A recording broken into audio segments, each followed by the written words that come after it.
हम ममता झा समस्त मिथिलावासी गोर लागै छी। भगवानक भजन गाबे जा रहल छी। जय मिथिला, जय मैथिली, जय माँ जानकी। घूमे राम लखन दोनों भैया नदिया के तीरे तीरे ना।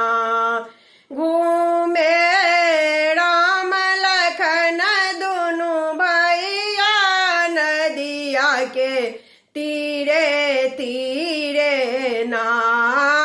किनका बिनु सोना अयोध्या, किनका बिनु चौपाए, किनका बिनु सोना अयोध्या, किनका बिनु चौपाई, किनका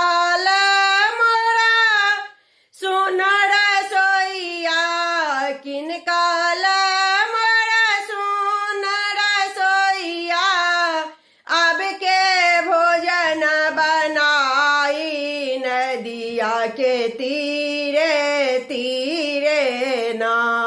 घूमे राम लखन दोनों भैया नदिया के तीरे तीरे ना।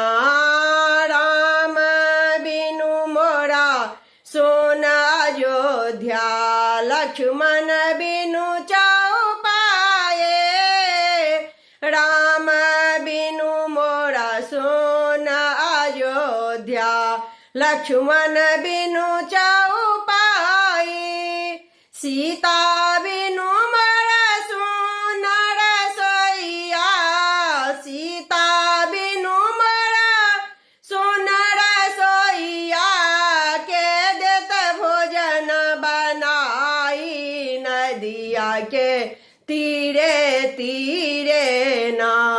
घूमे राम लखन दोनों भैया नदिया के तीरे तीरे ना।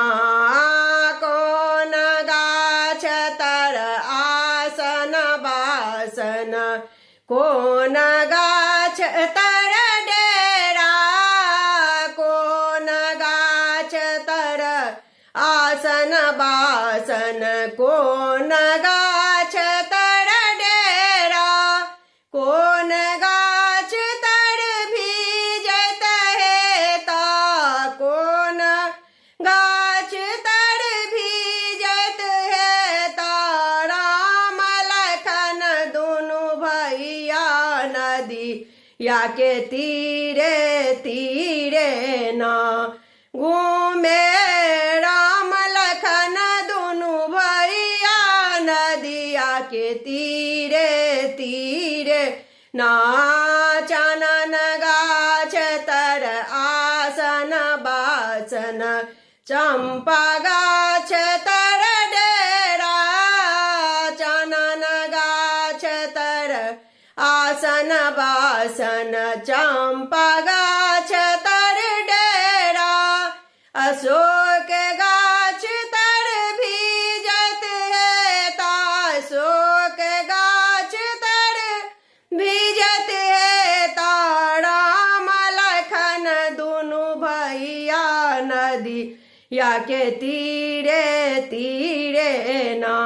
घूमे राम लखन दोनों भैया नदिया के तीरे तीरे ना। धन्यवाद।